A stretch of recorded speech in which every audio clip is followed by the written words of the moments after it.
Welcome to this Get Together from getAbstract. I'm Andrew Savikas, Chief Strategy Officer at getAbstract. My guest today is Peter Collingridge, EMEA head at D10X, part of Citi Ventures. Peter has worked in technology since the late 1990s, founding a digital strategy consultancy and 2 startups in the UK before moving to California in 2012, where I had the privilege of working with Peter at Safari Books Online, now part of O'Reilly Media. Peter, thank you for joining us and welcome. It's great to be here, Andrew. You're part of an innovation program at Citi Ventures called D10X. What exactly is D10X and how does it support innovation within Citi? It's a great question. And as you know, words are hard, right? And what you call yourself is hard as well. So D10X is an innovation program. The D stands for discover. 10X is a reference to the things that we discover should be new opportunities for Citi that are 10 times better for our customers, exponentially better for our customers. And that's really to specify that the innovation we do is client facing rather than internally facing. D10X has been around for, I guess, about 6 years. I've been at Citi for about 4 years. And D10X has been through a number of programmatic iterations in that time. But it was really built on the foundations of something called intrapreneurship, which is, as opposed to entrepreneurship where you build your own business, this is that employees of a company have great ideas, and with the right support and methodology, those ideas can develop into new ventures for the company as well. And over the years, D10X has really focused on that and looking at how can we operationalize and take that to scale, really looking at new opportunities, validating those opportunities in the kind of disruptive exponential growth area for Citi.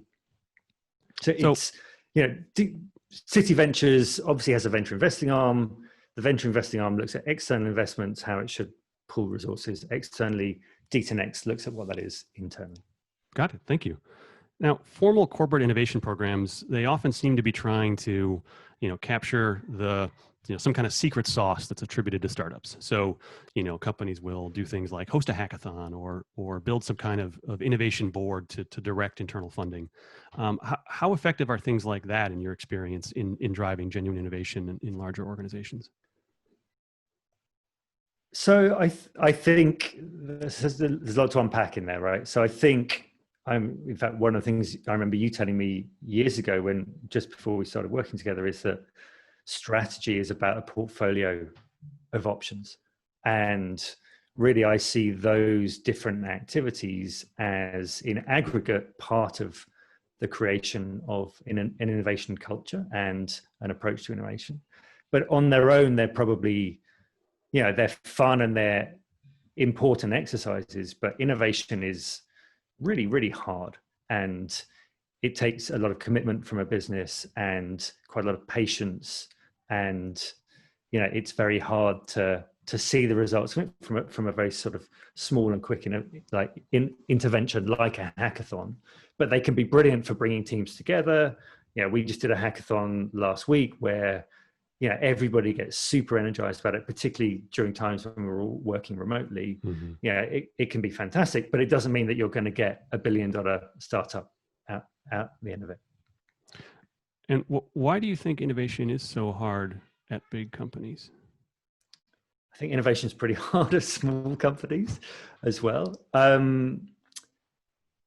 think we'll talk a little bit more about books later on, but there's a lot of stuff written about innovation. A lot of it I don't buy into, but Steve Blank is one of the people that I do really buy into. And he, to kind of quote him or misquote him, what he will say is like a big business, an existing business, has found a scalable and repeatable business model, and the job of that business is purely to execute on that existing business model, and everything it does is around the thing that it's already found. Whereas innovation is looking for a new scalable and repeatable business model, which is really, really hard, but it's also incredibly hard to do it inside this organization, which is only trying to do it on those terms. And I think that's where you come across, a lot of the things that people talk about, like antibodies or organ rejection or sort of cultural issues, which aren't deliberate. That this is the deliberate thing to execute against, but this is sort of outside of those things. So I think you, in a large company or even in a small company, you have to be very, very deliberate about your strategic approach to innovation and how you have to make choices to do it. It doesn't just happen. So given that, is it more important then to, fund or incubate external startups that don't have to deal with some of those challenges, or to try and build internal teams, with the goal of having them be able to behave more like startups? Ideally both. So I think one of the things that we have found to be most important at Citi, excuse me, is really close alignment with the business. Yeah, there's quite a lot of different theses in innovation. Should you build a skunk works where you're completely isolated off from the core business, you can move fast and break things?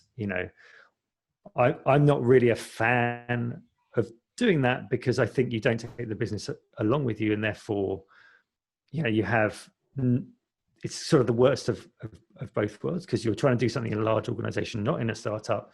You've ultimately got to bring it inside, but you haven't got anybody excited about what you're doing.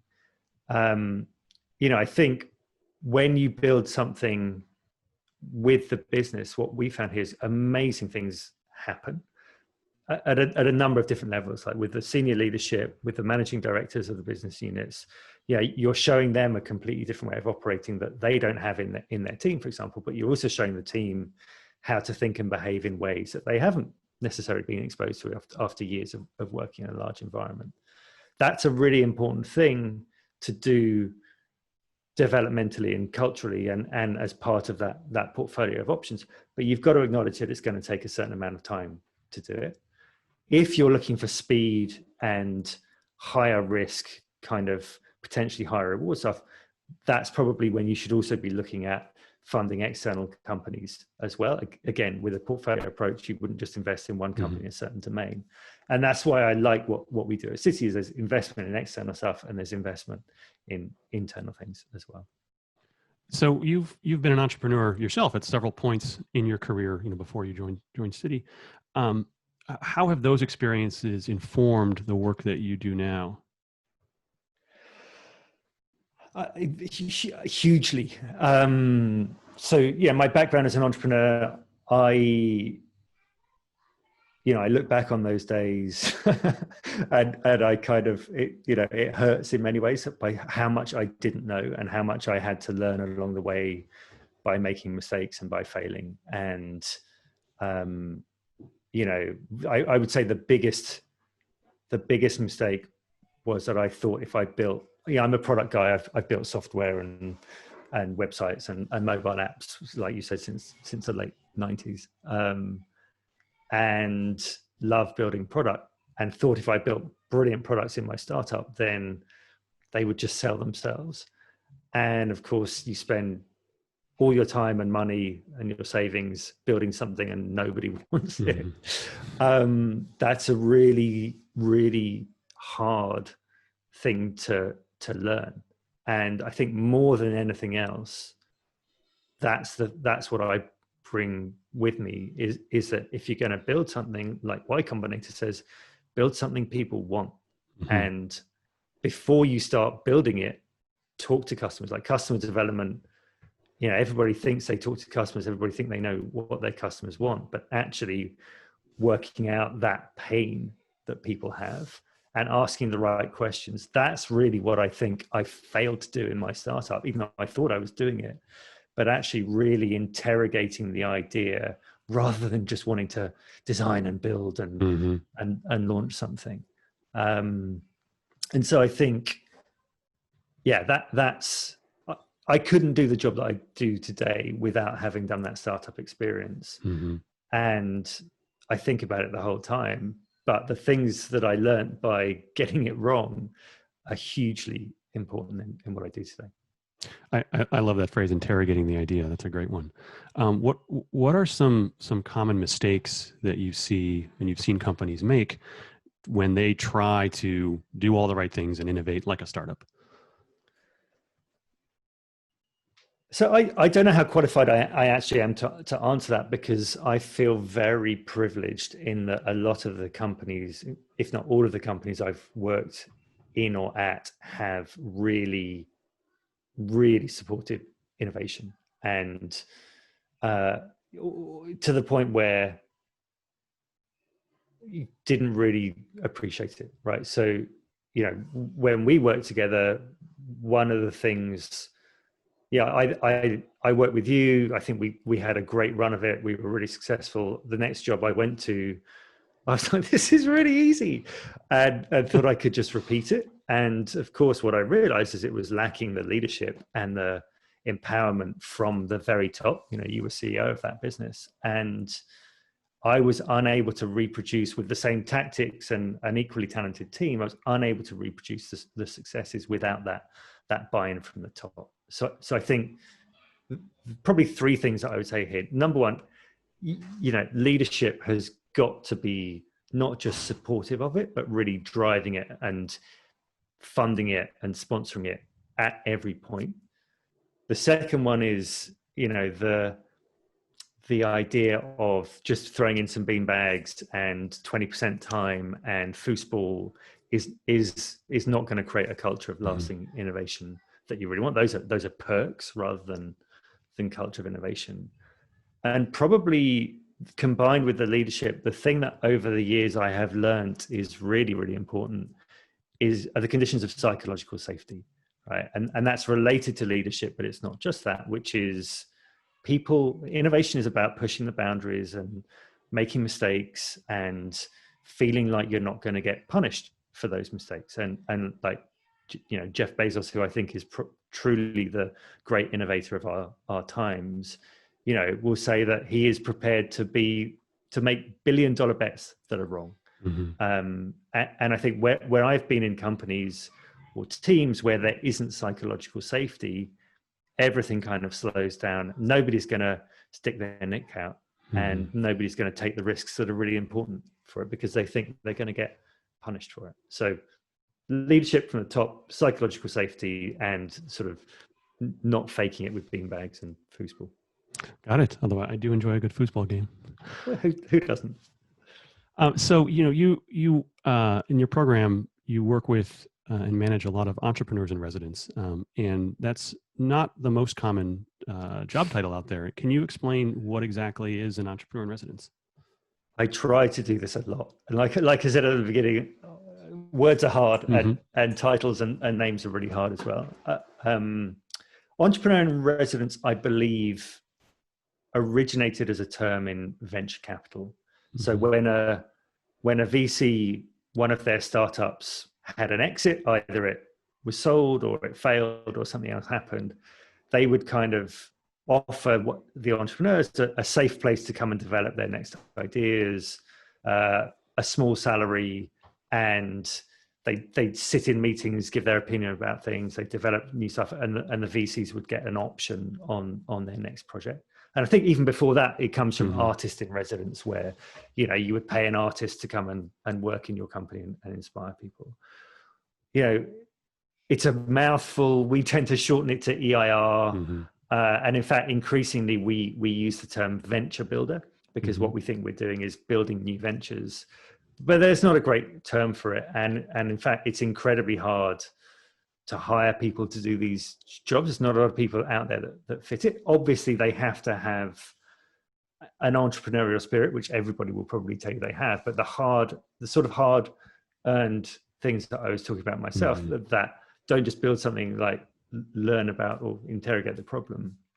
That's really critical. But the way we really see it is sort of more sort of a mix of like functional skills and sort of behaviors and attitudes. So I'll kind of dig into that a little bit. So one of the key, effectively, big picture, what they're doing is they're taking a problem, interrogating that problem, working out if it's a problem that's worth solving by Citi now. So there's a certain amount of research in it, and then taking it through a process where really what you're trying to do is invalidate the idea, kill it, prove that it doesn't exist. Because if you get through that process having failed to disprove that it's not going to work, you're onto something exciting, right? So it's a bit like the null hypothesis that we get taught at schools. But really what that means is, you take a poorly defined problem, you're accountable for it, but you're looking at things like market definition, the solution, what's the minimum viable product, what's the product management for it, what's the business model, what's the go-to-market. Those are the kind of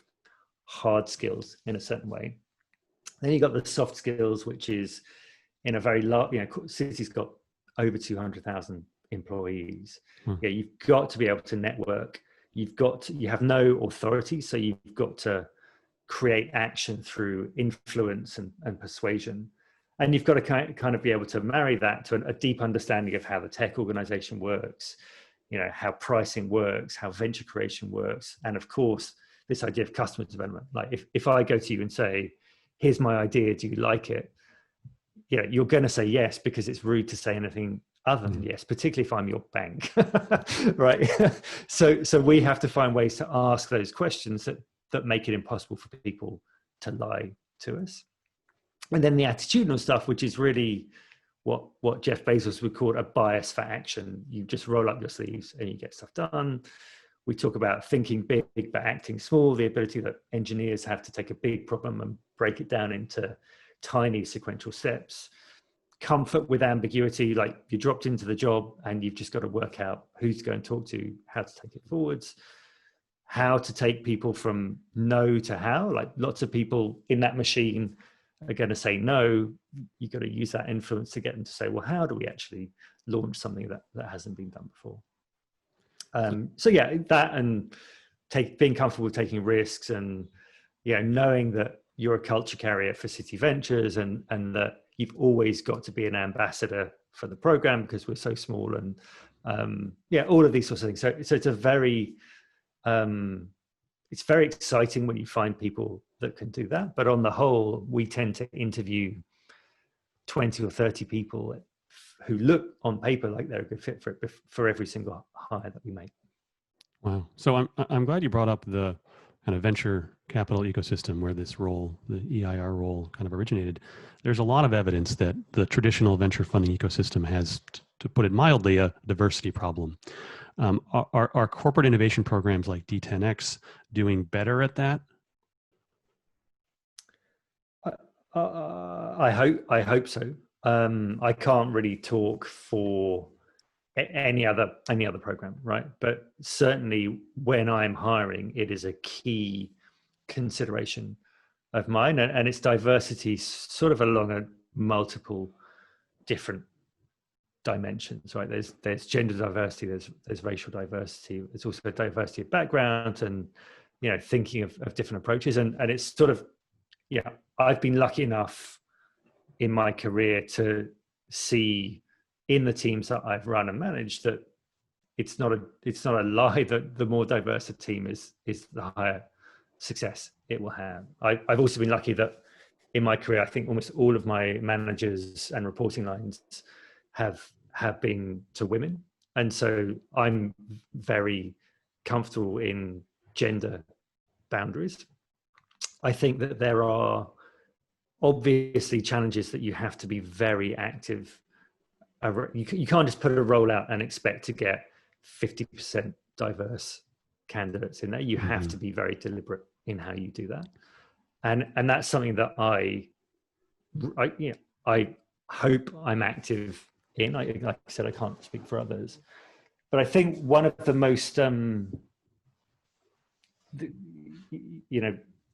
one of the most sort of challenging things I read about this recently was Ben Horowitz, who works at or founded Andreessen Horowitz, certainly my favorite VC firm in the Valley. Ben talks. He just published a book on culture, and what he says about diversity is that it's not whom you hire that is the metric you should be measuring. It's the people that you promote and retain. And I think that's that's a kind of next level type question for companies to ask themselves, is like, who did you promote last year? Who are the people that have been here for the longest, and what do they look like? So, but I think it's I fully welcome it. So it's But, I would also say working in tech, VC and finance, they are historically extremely dominated by white men. So bring it on. So not every company, you mentioned, Citi's 200,000 employees, not every company has the ability to create a formal innovation program or startup incubator. What advice do you have for companies that want to get better at innovation, especially with new products? So I think a little bit around what we talked about earlier is that this is going to probably be a long haul, and making sure that you at the leadership and probably at the board level, you have the appetite for that marathon rather than the sprint or whatever else it's going to be. And then I think creating, and Jeff Bezos, I'll stop repeating everything that he says at some point, but he talks about being stubborn on the vision, but flexible on the details. So talent is a key, like if you're a CEO, small to medium company, and you want to innovate more, obviously you've got to fund that innovation, and you've got to put the right talent and resources and culture in place as well. And that leads to the psychological safety that we were talking about earlier. And you can't be like, where's my innovation? Like I believe that innovation is a process. It's not, it is the 99% perspiration rather than the 1% inspiration kind of cliche. I very much believe in that. But it is going to take time. I think before you do that, really, there's a lot of stuff. Innovation is a huge industry, and there's a huge amount that you can learn from books, from the web, from videos. As with all new ventures, which setting up an innovation program is, customer development really important. So go and talk to some people that have been successful, go and talk to some people that have failed, get smart fast by asking the right questions. And then, do that typical validation on it. Is this going to work? How do you make it stronger? All that sort of stuff. So, you've mentioned a few books that you've read. I know you're a big fan of strategic and customer development frameworks. What are some of your favorites and why? How long do we have? This is the hard part. So, so many. I mean, I began my career as a book editor. You and I worked in online learning and books. So it's a lot of, I will kind of structure this probably in terms of books, right? So I think in terms of the overall environment, Clay Christensen's The Innovator's Dilemma is a fantastic book for understanding that no company, however big and well established, has a God-given right to their position, and that somebody's going to eat you for lunch, and therefore you need to innovate. And there are some classic traps in there that you're likely to fall into. Of course, the book is quite old and there's some holes that you can poke in it, but I think that's like level one. The next one is really, again, this is a book you introduced me to, Good Strategy, Bad Strategy, which I just love. So Innovator's Dilemma tells you've got to innovate. What's the problem you're trying to solve? The Good Strategy, Bad Strategy tells you how to formulate a strategy that is not like we're going to triple bottom line in 3 years, which is a dream, not a strategy, but how to analyze the problem, diagnose the problem, and form a set of coherent actions that you're going to take and that you're uniquely placed to execute against. So these are sort of setting the stage. Then sort of customer development wise, I've talked a lot about how to talk to customers. Jobs to be done is my favorite framework for really understanding how to make something that people want. Again, it's a Clay Christensen concept. Cindy Alvarez and a guy called Rob Fitzpatrick both wrote brilliant books on how to do customer interviews. So Rob Fitzpatrick's The Mum Test is how to ask people questions that make it impossible for them to lie to you. And the idea coming from, if you ask your mum, do you like my idea? She's going to say yes, right? But Cindy Alvarez sort of takes it to the next level. And then, when you start getting down into product development, I think the Google Sprint book is fantastic at how to build a product and test it in 5 days. Then as you come to sort of operationalizing a team or a startup or innovation or whatever it is, the concepts that I really love are, OKRs as a quarterly goal setting and performance management framework. I also love the idea of the DRI from Apple. I think so. DRI stands for directly responsible individual. Okay. It's about accountability, like who owns such and such. It's not him and her or her and him, or it's like one person, it's your name and everybody knows you've got it. And sort of all of this stuff is wrapped up in the most succinct expression of all of these things that I've seen is in Amazon's leadership principles. Jeff Bezos, I think, has written 14 principles that Amazon actually operates by. And there's a book called The Amazon Way that writes a chapter on each of those 14 things, which I think is just a terrific view on how to build and operate a culture of customer obsessed innovation at the sort of scale that Amazon's got. Those are all great. Is that enough for you? Yeah, that's that's a good start. So you've talked a lot about a lot of the companies you're referencing are Silicon Valley kind of companies and thought about in that sort of innovation ecosystem. And you actually spent several years working in Silicon Valley, although you're back in the UK now. How did that experience influence your perspective on entrepreneurship and innovation? Yeah, I wondered that a lot. I asked this, it was obviously an amazing time, and the phrase that comes to mind about it is it's a bit like when you're learning a new foreign language and you go and live in the country and it's like full immersion. It's like it's full immersion tech, both for kind of good and for bad, right? So I lived in San Francisco or just outside San Francisco. We had an office in Soma. It's like everybody around you works in tech, and the company we worked for was at the epicenter of technological innovation in whatever field, whether it's code or DevOps or mobile or running teams. Like we had a lot of that thought leadership around us, and we were able to adopt a lot of the very latest thinking from new companies, small and large, that really I think still today aren't common practice in the mainstream world that we live in, right? So I think that was a little bit like living in the future, and it was brilliant. And the density of talent and everything else that you have there is fantastic.